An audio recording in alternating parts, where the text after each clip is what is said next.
Life isn't perfect, and neither are we. Nope. But we know how to face our fears. And have some fun. And talk about all the messiest things of life. Like the messiest things.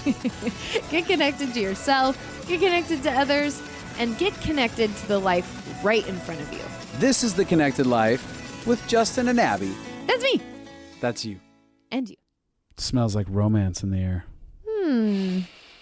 What does romance smell like to you? A little bit of BO. Yeah. Hot, Some sweaty spruce. BO. Spruce. A little bit of, like some... Pine trees. Yeah, a little bit of like mechanic oil. Yeah. Some gasoline. No. Some of the that is kind of romantic potpourri to men. cinnamon smell. Ugh, I hate potpourri. Potpourri is disgusting. Do they That's still have what romance potpourri? is. Is that still a thing? Yeah. Oh. I'm sure somebody does somewhere. You know, I've noticed it, like, how do they make... here's a question in my head. Oh. There's certain fragrances, right? Like colognes. The smell you wear is intoxicating. It's true. It is. I mean, like, women and men both want to lick you. That's a weird way to put it. Not but sexually colognes, lick you, just like popsicle lick just you. popsicle lick. Oh my I God. guess that's still bad. Yeah, it's just horrible. Phrasing. So, you got cologne and perfume, and some of those are just magical. What do they do? Do you think there's someone that's paid to just huff on scents until they get horny? And they're like... A horny heifer? A horny huffer? I huff till I horn. That's so ridiculous. I'm going to make a shirt that says I huff till I horn. Oh, God. That'd Quote, be so Abby. confusing. But, If I saw that shirt, I'd be like, what does that mean? That is so weird. But I want to talk about romance today. And, there's a lot of ideas what romance is. And part of the romance is smelling good. I mean, people's idea of romance is smelling good and being alluring and attractive. And Well, yeah, obviously. I mean, is that all romance is? Definitely. Is smelling like a sex panther? Yeah. Mm-hmm. Yeah. That's all that romance is smelling like a sex panther. Yeah. Well, I think that a lot of people, Some mashed up banana smell. What? That is just weird. A lot of people write into us and they're like, Some Listerine smell. how do you get, how do you keep the romance the alive? weird ways to add smells I am together. done talking to you. You are cut off.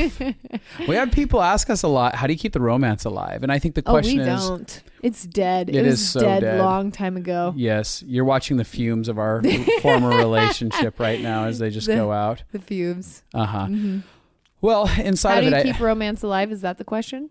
Yeah. How do you continue to perpetuate romance long-term inside and cultivate romance as part of your lifestyle? And I think that we have to look at whatever romance is, because if it is smelling awesome and wearing sexy Well, then it'd be pretty clothes easy for everyone. You just spritz something on you and you're romantic. Like, ooh, I'm romantic. That'd take no work. Or it's just giant gestures of chocolate and teddy bears and... Mm-hmm.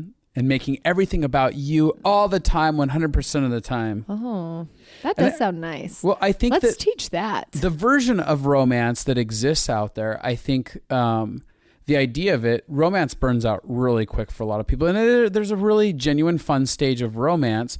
But however, there's kind of our best foot forward a lot of times in that definition of romance. And then, well, I think before we start into this, yeah, like you are, you're doing great. By the way. I am, thanks. Yeah, you're so good at talking. Go talk. Okay, so I want to talk. There's like 3 different stages of love in a relationship, and I think it's important for you to understand this. And I didn't make this up, just so you guys know. This is But you could have. I could have made it up. That's It'd be true. great. I read it from a psychologist, but so there's 3 different stages of love, and the first one is like that romantic fantasy love where you're having love high. It's like you see them and you feel butterflies inside. You don't know if they're going to text you or not, and I you're don't even know Woo! what a butterfly is. 11 years in a marriage. It's a butterfly. They're dead. I still get butterflies over you. I do too. That's it's just real. different. It's kind of different, different though. kind of because when butterfly. you text me, I never think, oh my gosh, what is he going to say? Yeah, I'm like, oh God, what does she want? I'm playing video games. No, that's not even true. Maybe a little. But okay, so the beginning stage is like, that's what every romantic comedy is about the beginning stage. Because you notice the romantic comedies only last like 3 days, or it's over the course of like a month. Yeah, I'm so in love with them. Yeah. And it's amazing. And lots of times there's fantasy involved in the beginning stage where you're making up who they are and what they're like. And so there's that, which I think is, it's a fun part of life. It's the love high. We have this insane chemistry. New. It's new. It's exciting. So then you move out of that As phase. a side note, I wanted to read this definition. Oh, okay. To add into that. Right. So when they define romance with Webster's dictionary, they define it as a feeling of excitement and mystery associated with love. Yeah. A second one is a quality or feeling of mystery, excitement, and remoteness from everyday life. Oh. And I think that's second why one. people love it. We're trying to escape. There's a piece of escapism inside of romance where we got to go, everything's amazing and my normal has been broken and there is adventure. My endorphins are kicking in and there's something good happening to me. Life is not just normal. Wee. Uh-huh. But even that is both of those definitions had mystery in it. And that's why I call the stage of love like there's fantasy involved, because you still don't know somebody. You don't know what your life with them could look like. Like romance in the beginning stage is like anything is possible. Our love could change the world. Everything could happen. You know, it's a fun, mysterious, exciting, invigorating, intoxicating then time of discovery. Your love can't change the world. No. And 3 years in, you're divorced. No, Justin. So depressing. You are the voice of depression. Uh-huh. Yes. So that first stage, second stage. Second stage is the negotiation of needs. Ooh, so that's when stuff gets real. That's when stuff gets real. And this is actually, most couples break up in this stage. So this is the stage of like pretty much, are my needs going to get met? Are your needs going to get met? How are we going to meet each other's needs? Can both of our needs be met? Do you even care about me? Yeah. And even like, well, can both of our needs get met? You love adventure and I love staying at home. Is there a way that we could actually figure out how to do life together? Yeah. Or you love being an introvert and I love being an extrovert. Can we actually figure out how to do that? Can I get my needs met and yours? It's like a negotiation thing. And this is where people trigger a lot, because most people have a core belief, I'm not going to get my needs met. I'm not going to be taken care of. Yeah. And so in a relationship, then they get into a relationship and their partner... Stuff gets real enough. Yeah, and they start to be like, I don't know, are my needs going to get met? Will this person ever care about me? Will they ever be safe enough? Will they ever be consistent enough? It's this idea of, I'm not sure if I'm actually going to get what I need. Yeah. Yeah. So that's a more tumultuous stage. And that's where disaster strikes. Dun, dun, dun. But if we get past the disaster and we actually... The disaster zone, we'll call that stage 2. Yeah, the disaster zone. If you get above the disaster zone, there's a third stage. And this third stage is, I think, what they refer to as mature love. Yeah.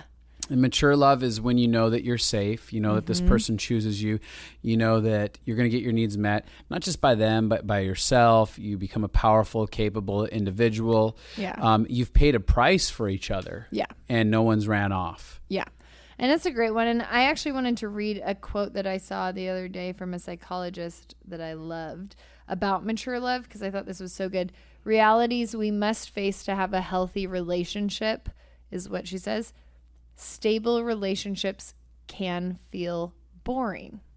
Ooh. And I just wanted to throw that in there, because I think that's really great, especially in context of romance.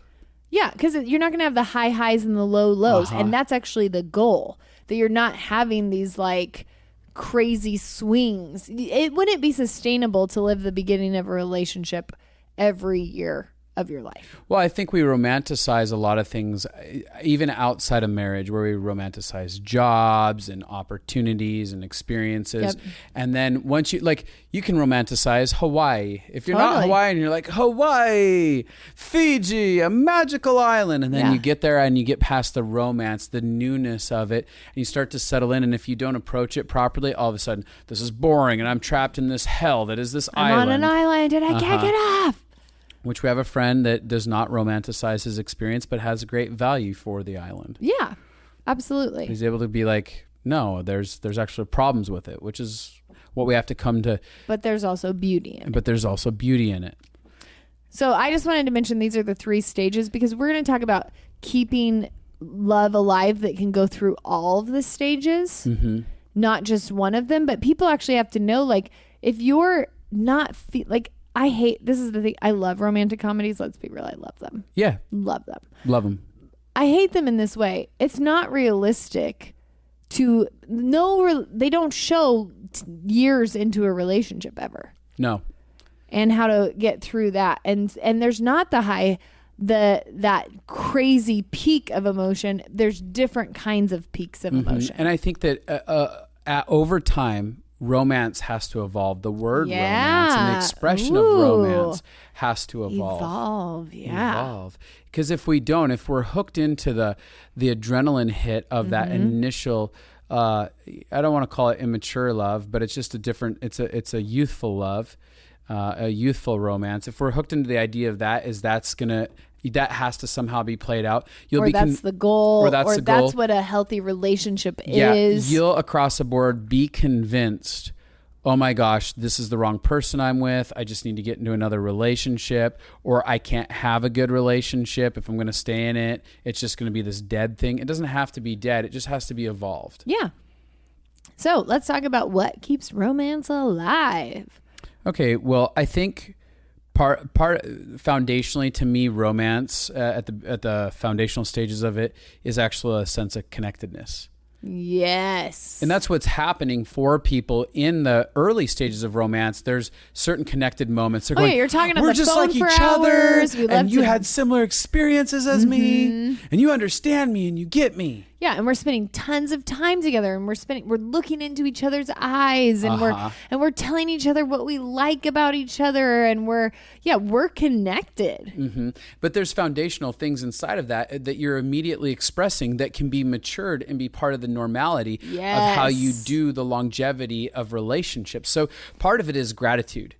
I mean, wait, before we move off connection, because gratitude is a part of connection. Yeah, that's what I was going to say, but go ahead. Oh, well, I was just going to say, so if you are in a relationship, lots of relationships that think it's boring, it's because they've lost connection. Yes. Because connection keeps your heart alive. When you're connected, it's like your whole heart is engaged and involved, and that's what pumps that life into it is actually connection, which there's all kinds of connection. We're going to talk about some of those kinds of connections, but the core basis of all romance is built on connection. Yeah, and that connection, I mean, you can be having tragedy strike, parents passing away, children being lost, and that can either drive wedges between you and you can lose the romance, or it can be a deepening of romance. Yeah. Romance is another word for love, but or it's an expression of love. Mm-hmm. Love is expressed through romance. And so they kind of go hand in hand, those words. Yep.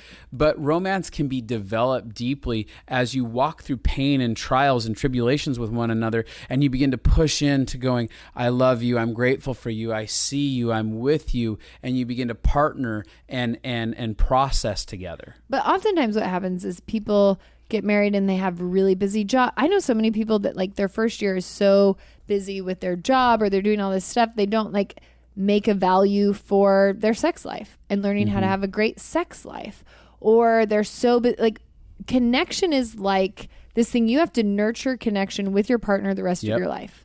So then people have kids and then they lose connection with their spouse. And then it feels like a war zone instead of like we're partners doing this together. Right. And then you have financial problems, or you have relationship problems or job issues. And all of life's trials and tribulations can either disconnect you or connect you. Mm-hmm. So you get to gradually build romance in different ways. And some of that, let me back up. The journey, if you look at it as this is a journey we're buying in together, and each thing is part of that journey. Yeah. Whether it's the financial hurdles or the trials and tribulations of loss of someone, you either get to go, I'm going to turn against this person, or I'm going to turn to this person as a partner, and I'm going to get back to the foundation of why I chose them, and they're here to be part of my evolution. Yeah. And I'm going to engage them instead of fight them, and I'm going to investigate them. And I think that is a foundational word. Like as we're going through life, if we learn how to investigate each other's hearts and investigate the situations together as partners, you build this deepening and this beauty that happens in it. Yeah. So go back to gratitude, because I cut you off and I Yeah. want to hear what you had to say. Well, gratitude, I mean, there's not a, how do I put this? I was going to use some coarse language.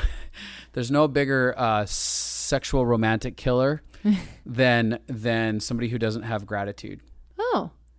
So when we go into a situation and all we're talking about is the failings and the shortcomings of another person, it starts shutting you down, and you don't want to be close. You don't want to initiate physical intimacy. You don't want to give yourself away when there's ungratefulness. But when there's a level of gratitude, not only are you feeling received, but you're choosing to receive What someone. do you mean?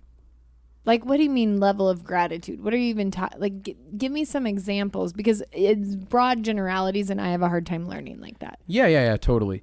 Well, so for me, when I'm looking at some of our worst case scenarios that you and I have been in. Yeah. That can either drive us apart, and I could tell you about how you're failing miserably, or you can tell me how I'm failing miserably. Yeah. Or I start thinking and meditating on what is the beauty of who Abby is? What is the gift that she is in life? What is the joy that she brings? How does she actually help me? What's the benefit of being in relationship with her?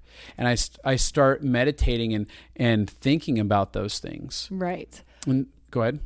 No, well, I wanted you to finish. Well, I just think that part of the foundations of gratitude is looking through this lens. So you're saying like being grateful for your partner. Deliberately, yeah. Being deliberately grateful for your partner. That's one expression of it. Another part of gratitude is gratitude about life in general that feels attractive. Yeah. Like anything that cultivates a sense of life and thankfulness and hope actually is really Very attractive. Yep. Very attractive. And so you'll go a ways into a relationship and you'll watch people over time just bitch and moan about their partner. Oh, they're terrible. They're horrible. Totally. Life is terrible. Life is horrible. And there's nothing attractive about that. When you are youthful and you initially get into a relationship, usually... You're saying all the things you love about your partner. Yeah, exactly. And all the things you love about life, and it's the best ever. And they're like, oh, this person's so positive and hopeful, and the possibilities are endless. Yeah. Well, I think something that you're saying is really interesting, because oftentimes, and I'm a culprit of this, I verbally process out what the hard things are. Yeah. Because I need to figure out how to think about them and how to feel Sure. about them and all that stuff. But then I don't verbally process out how the good things are. Mm-hmm. But what that means is I'm constantly speaking out bad, but not speaking out good. So I could, an example of this would be like in our marriage, I could have verbally processed over and over and over again how hard it was that you enjoyed structure. Uh-huh. But if I'm not actually processing how great it is that you enjoy structure, then I'm building a wall of disconnection between us. And I actually think that processing is really important. Grieving the things I had to let go of because of you being different than me, that's fine. And me figuring out how to relate to you, that's really healthy. But they say that they've done studies where they can tell, John Gottman, I love him. He's a great marriage guru. And they can tell within like 5 minutes of watching a couple talk if they'll stay together forever or get divorced. It's 8 to 30 minutes. Oh. There's certain different percentages. They can tell. I think I can tell like 80% in the first 10 minutes or something. Sure, something. But so he says the number one killer of relationships is contempt. Yeah. And so gratitude is the opposite of contempt. Mm-hmm. Gratitude is the thing that actually keeps our hearts. Now, like it's beautiful for me to get to tell you all the reasons I'm thankful for you. That's going to open your heart and you're going to feel pursued and loved and valued. Right. And that's awesome. But it's also really for my heart to stay in love with you. Yeah. For me to be grateful. Yeah. If you're not grateful and all you see is a negativity, then what ends up happening is it kills connection. Yeah. And early on, again, part of the romance is this excitement, right? Yeah. But if you're only looking at it as life happens and difficult times happen, as you only look at negative things, it's not all exciting. You're dreading getting up in the morning. You're dreading engaging your partner. You're dreading going to work. And that dread kills the excitement. So that's where romance goes out the window, because you've lost the childlike wonder about life and excitement about what's right in front of you. And another part of this, tagging on to this, is the idea of vision casting. Oh, baby, listen, I was just thinking when we were talking that you have been so good at romancing me. Is that true? Yeah. Every year of our marriage, you've been so romantic, but not in that you don't buy me chocolates and teddy bears and flowers all the time, but like in ways that are really meaningful. I just got overwhelmed while you were talking, because I was like, yes, you're so good at this. But gratitude has been something we've both grown in for each other. And then vision casting is something that you brought to the table that I'd never experienced before, but is so powerful. So romance, again, when we look at romance and we look at the idea of excitement can only happen when we have vision for something. Mm-hmm. And so vision casting, early on inside of the relationship, I've constantly wanted to bring in vision casting. And now vision casting is going, what could our marriage look like? What could our lives look like? What kind of jobs could we have? What could we create? Let's get ideas for the endless possibilities of how we relate to one another and how we affect people in the world and all this different stuff. So it's this vision casting is like a generator of hope. Mm-hmm. Go ahead. Yeah. Well, you'll be like, we're going to have great lives. We're going to be so good at overcoming this. We're going to become the best communicators. And sometimes it's areas that we have momentum, and sometimes it's areas that we're like the most broke down. You're like, we're going to learn how to do, we're going to learn how to do conflict really well. We're going to become masters at this.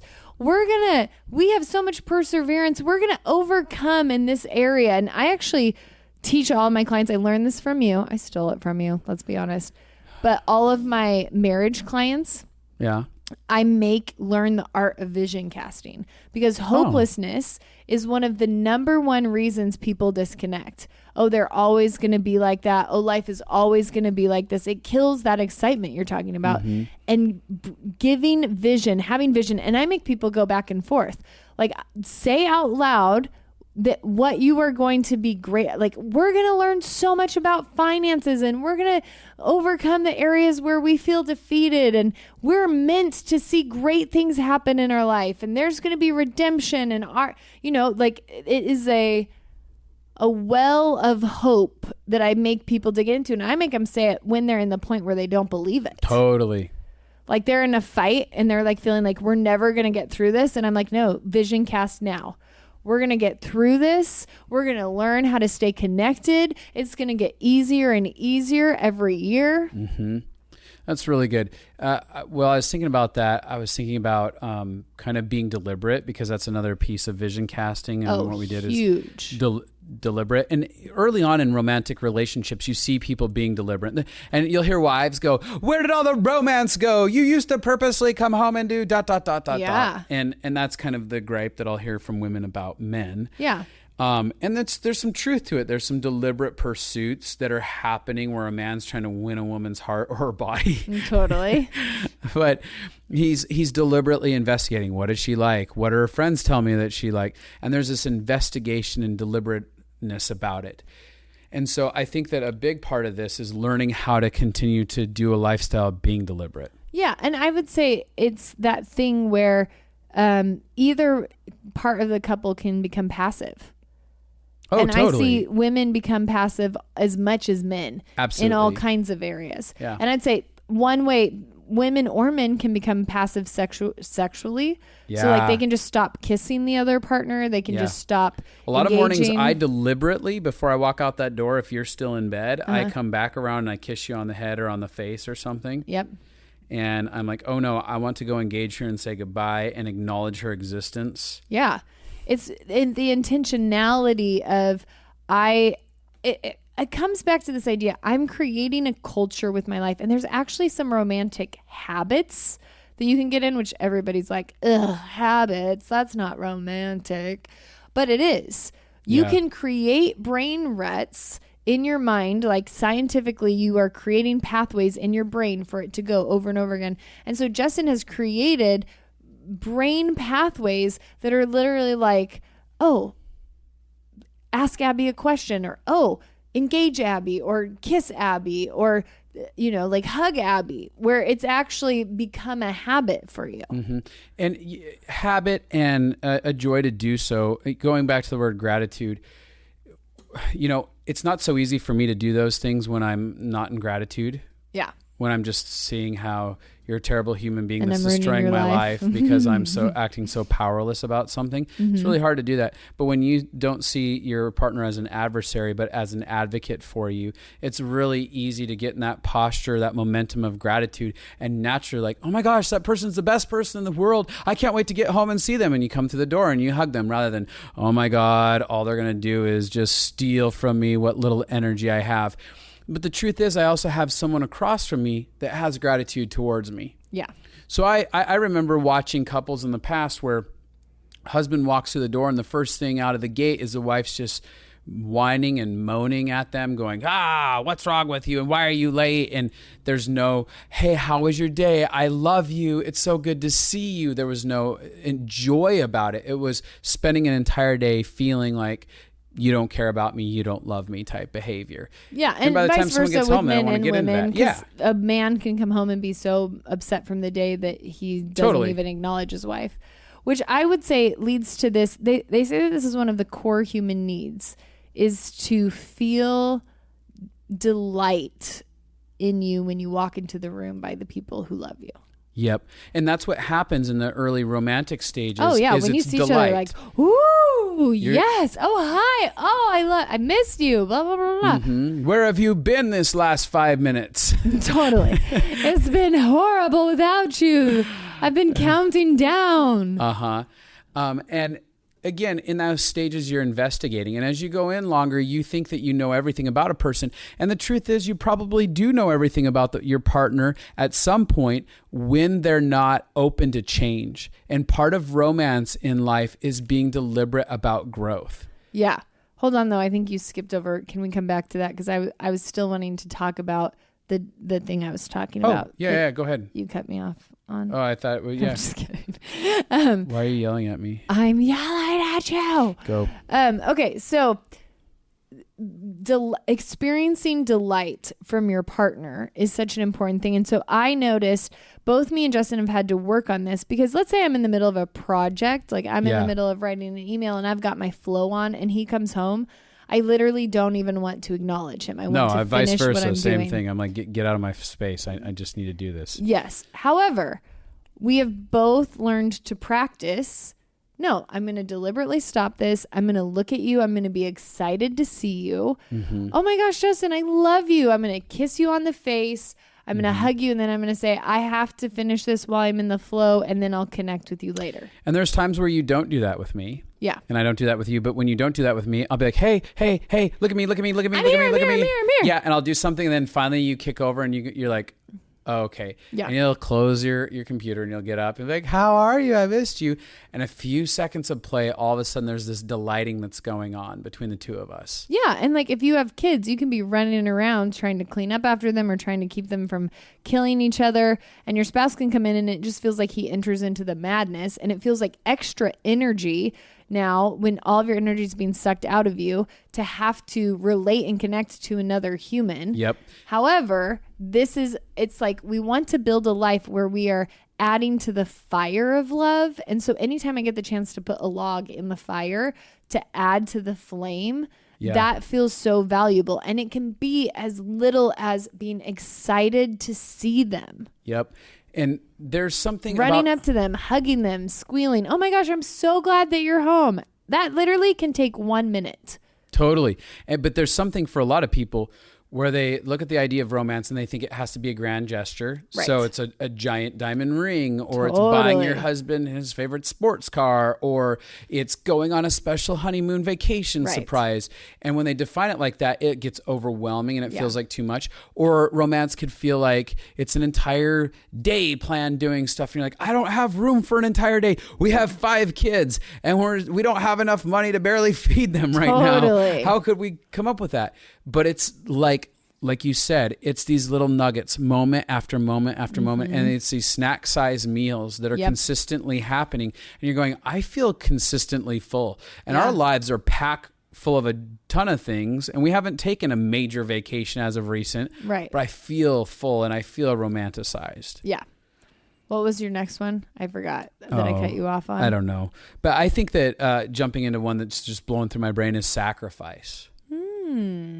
There's something about watching someone lay down their life in moments that, to me, I think some of the greatest romantic love stories that you see is when there's sacrificial moments that happen. Oh, yeah.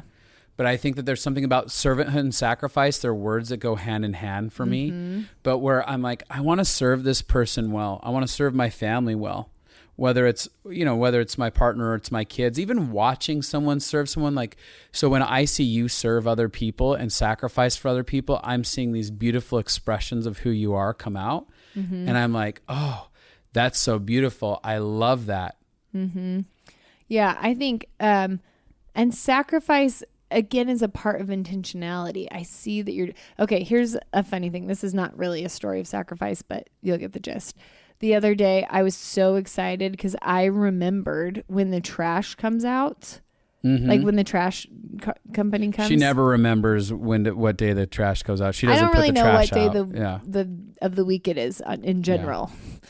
But so I usually do it. So I remembered the trash is coming out tomorrow. So I went and I got all the trash cans and I put them outside.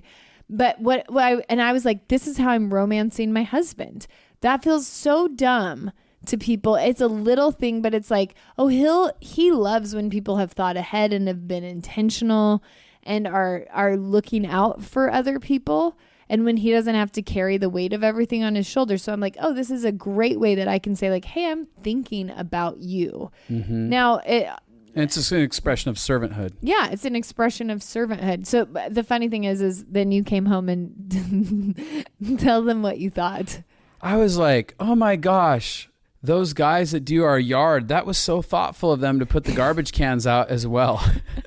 My initial thought was not, it was Abby. Yeah, because you thought I would never remember. No, but when you did do it, I was like, oh my gosh, that means the world to me. I feel so loved and thought of and taken care of. But it was romancing my heart in little ways. It's that thoughtfulness. And she spent enough time investigating my world to at least know what would make me feel loved, cared for. And there's that whole conversation about the 5 love languages. We're not going to get into that today. Yeah. And expressions of that. But I know there's an what understanding. Matters to you. Yeah. And I try to do things that matter to you. Like I realized, like here's one way that I've been intentional recently to romance you is I realized like I haven't been good at verbally affirming some of your dreams and your desires. And thank you for acknowledging that. Yeah. And like it came from my childhood. It was never about you.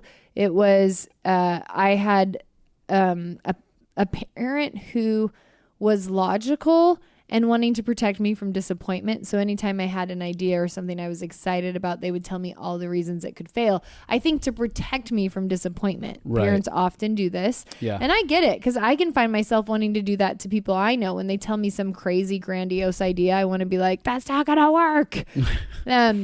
But so I've recognized like, oh, there's a lot of ways that I've done that with you.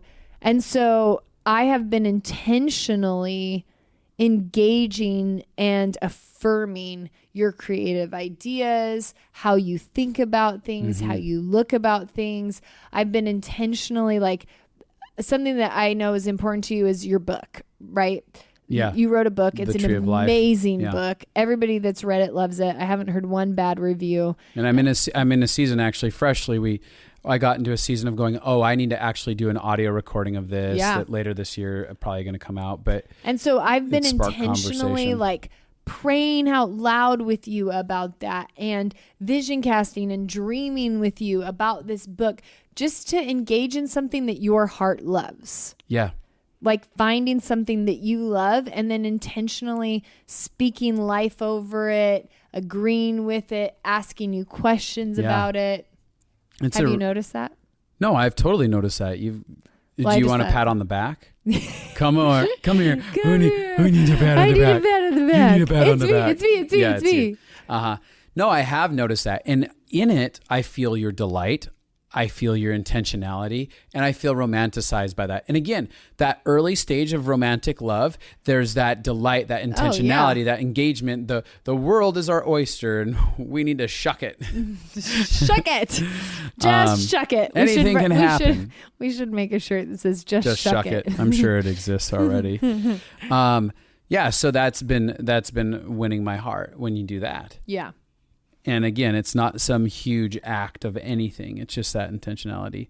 I think playfulness is a really big key thing as a side note, as I'm thinking about this. Yeah. Like, people are going like, how do we keep the romance alive? Well, as we get older... Seriousness kills romance. Right. When you're early stages, you're being playful. You're tickling each other. You're making funny noises. Is that what people do nowadays? They go, tickle, tickle, tickle. I don't know. If I were to start dating over again, if you passed away or no longer here, I just start with a tickle fight and see how that goes. I get the police called on me. He's accosting me. He tried to tickle me. It's romance. It's romance. But playfulness, again, that's part of flirtation. Flirtation is basically playfulness between two people. I put this morning. What did I do? I did. What did I do? No. I put that on. No. I chose that. Well, you chose the song, but I chose Let's Do a Dance Party. No.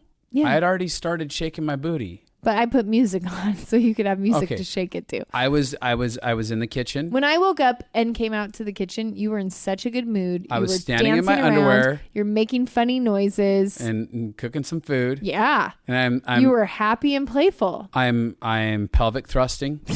And I'm like, what's up now? What's up now? So then I was like, let's put on some music. But the song I picked failed. It was Pandora. And it was not a good song. So you put on a song. Yeah, I'm sexy and I know it. Mm-hmm. And we just danced and we like went nuts. idiots. Yeah, we did. It was around amazing. the kitchen. Yeah. And we just got lost in the moment of play. And it was just a few minutes. 3-minute song of playing, and then we walked off and went back to normality pretty much. But the idea is that playfulness bonds you. Yeah. And connection feels like romance. And so playfulness is, again, it's opening up your heart, it's engaging, it's connection in a way that we all need, whether or not we're good at it. What people don't know is one of the biggest wedges between them and romance, because slowly they say, the romance has died. But when I dig into my client's world, you can get down to like, what's the biggest wedge there? And it's this word called unforgiveness. It's accumulated pain that has been building over time, over the fact that you're not being kind, you're not being loving, and we've had these hard times that we haven't known how to work through. And we harbor this unforgiveness. It's turned into bitterness and resentment, and it kills our ability to play. And that's why I'm talking about this right now, is because people can't even play with each other because they're like, I hate you. I have this resentment and unforgiveness inside of me. Totally. And deep down inside, I just hate you just a little bit. And I don't feel safe to be playful, and I don't feel safe to be honest, and I don't feel safe to have gratitude towards you, because that means you'll be close to me and you'll hurt me more. Yeah. All this absolutely. craziness that's attached to it. And so even as you're listening to this right now in this moment, and you're feeling like, oh, romance died inside of our relationship, I would begin with asking the question, where have I held unforgiveness? Yeah. And if you need to, this is an area where if you need to get help, go get help. Go see a counselor to work on what you need to do to forgive and to have a voice. And oftentimes we don't know how to be powerful. And a lot of our unforgiveness is connected to our victim mentality. I didn't know how to have a voice. I didn't know how to set a boundary. And so the journey of walking out, grieving the pain that is, and letting it go so you can re-engage in creating something new. And I think a lot of my clients... Well, let me add this. A lot of people will get out of a marriage because they feel like there's just too much baggage. Right. There's too much history to overcome. And so they'll jump into another one, and it's easy to jump into more romance with some new person because there's not the baggage. Totally. But then that same baggage long-term starts accumulating. The exact same things happen again. And all of a sudden they're like, oh, I hate this person again. Now I'm on my third, fourth marriage, or I don't even get married anymore. I just rotate through people, all simply because I needed that fix of romance, but I could have had a long-term experience if I was willing to do the work. There's no shame if you've been through multiple marriages and multiple relationships, because some relationships really you can't get through. Like if you're in an abusive relationship, you shouldn't be able to just forgive them over and over again and have that work. Like boundaries and things like that need to be put into place. Brene Brown actually says the most compassionate people, study-wise, that they did, the most compassionate people were the most boundary people. And that means go ahead. Sorry. No, I agree. That's such a great quote, because it's like, I can love you so well because you're not destroying me. Yeah. Yeah. And romance dies when you don't have an ability to have boundaries and have some sort of structure on how you relate and connect to one another. Absolutely.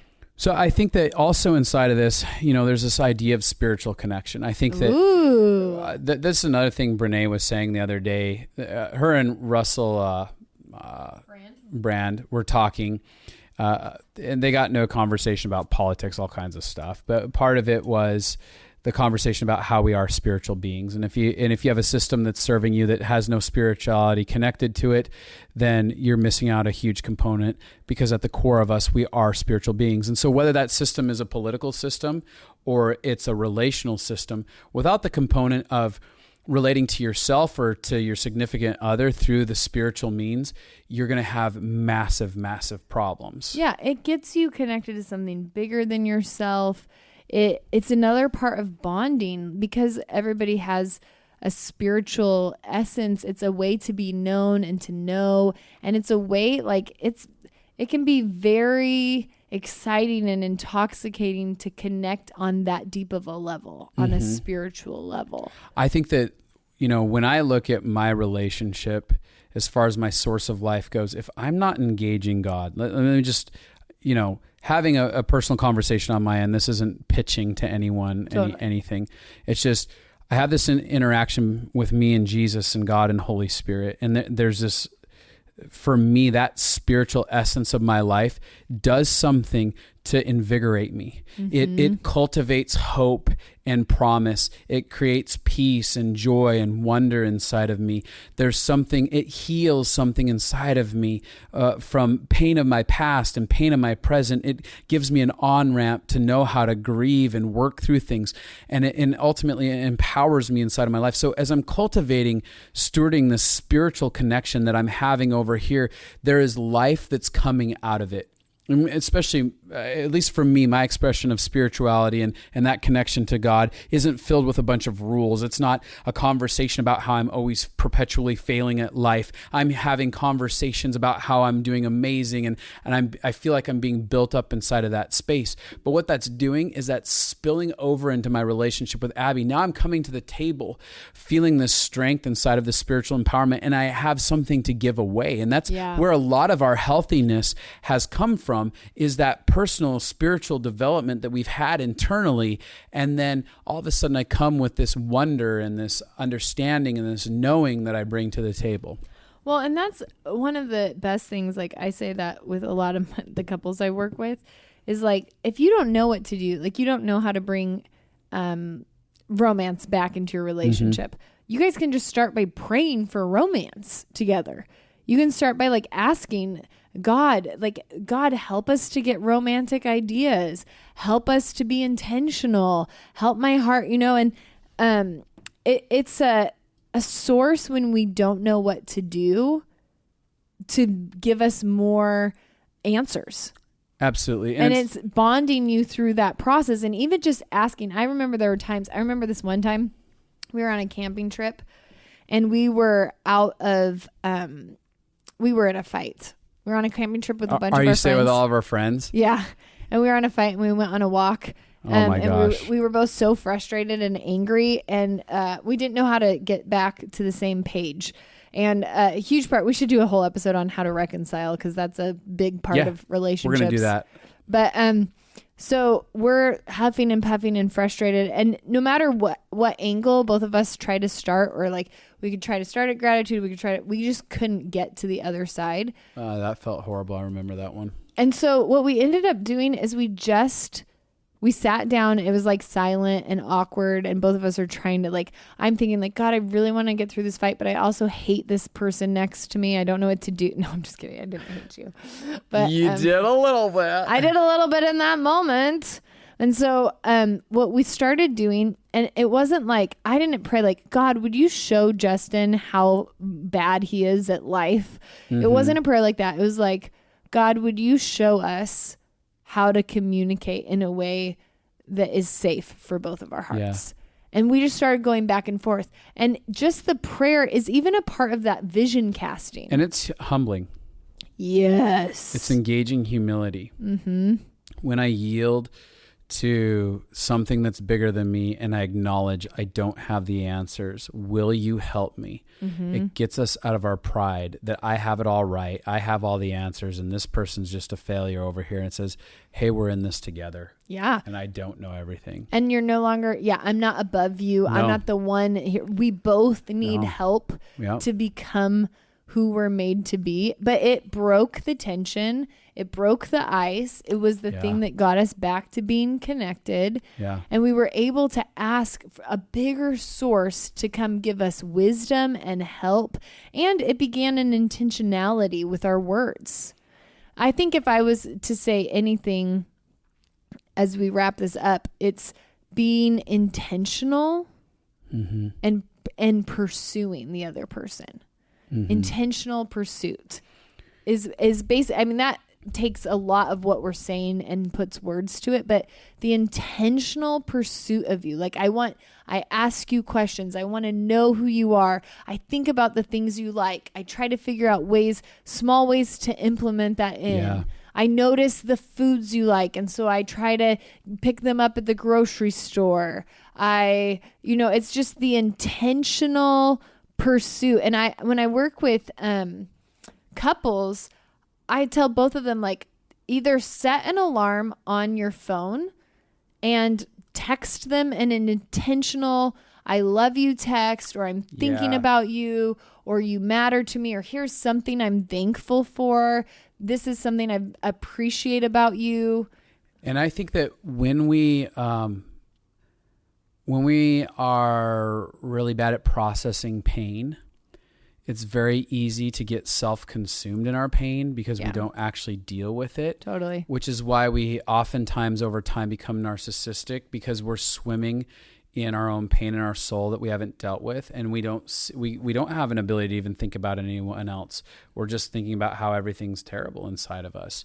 And I think that as we go on a journey of being willing to heal and get brave and face some of our fears internally, it makes room for other people. It makes room for being sacrificial and being servant-hearted towards others, especially our spouses. It makes room to think about them in our head in the middle of the day instead of the million things that aren't going right. Mm-hmm. And I want to just say this last thing. It's about the intentional pursuit. I think you have to work through most of the romance killers are pain that we don't work through of our own. Yeah. Mm-hmm. Our own triggers, our own. But so, one of the things that I feel the most loved by you is there will be times where I can literally see on your face that you are like overwhelmingly excited about me, or overwhelmingly think that I'm beautiful, or overwhelmingly drawn to me. And you weren't like that in the beginning. I remember like it'd be sometimes you would feel that way, but you were so focused on getting projects done and you were so focused on tasks that you were much less aware of expressing delight for me. Yeah. But when I walk into a room and you're like, oh my gosh, I just have to kiss you right now. I have to kiss you right now. Oh my gosh, I just have to hug you. Oh my gosh, I just have to be like that feeling. I feel so high and such endorphins, and you can create that feeling. We were just talking to a couple who's been married 29 years, and the husband was saying this. He said, I don't know which came first, the chicken or the egg. If it was that I started telling my wife everything that I loved about her, And then I started noticing everything I loved about her because I was saying it all the time. Like, he's like, I don't know if I talked myself in to it or if I felt it and then said it and then it kept rolling around. Yeah.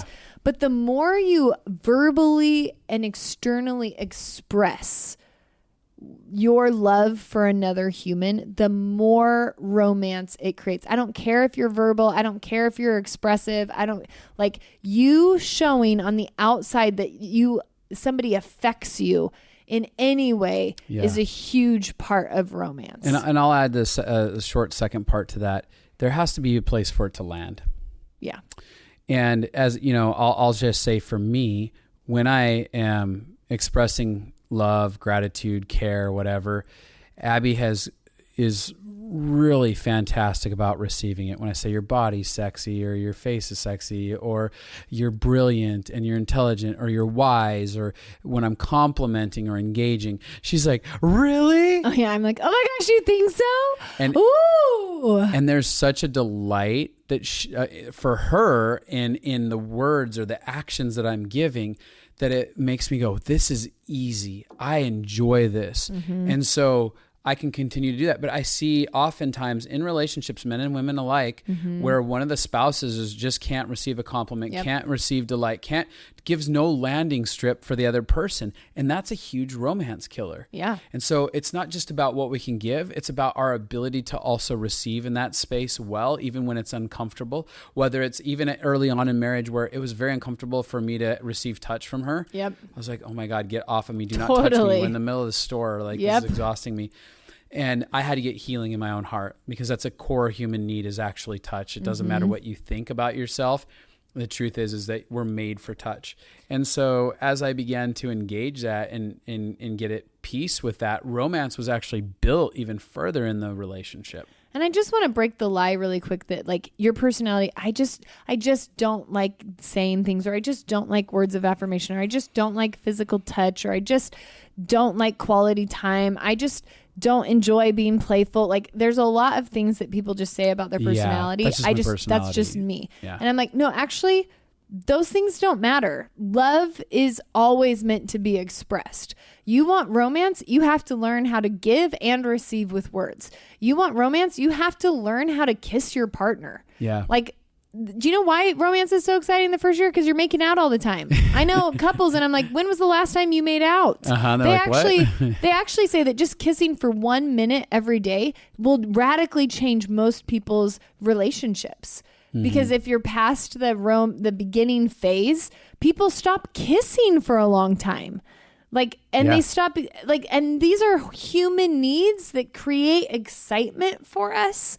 No matter what, if you like physical touch or not, we are designed to be affected by it. So to end this conversation, it's time to, first and foremost, start being deliberate. If you don't feel romance inside of a relationship that you've been in for a while, it's time to reassess, where am I being deliberate? Where am I not? And what are the things that I can start doing better at being deliberate about, whether it's giving, receiving, serving, having gratitude, playing, being vulnerable, whatever it happens to be.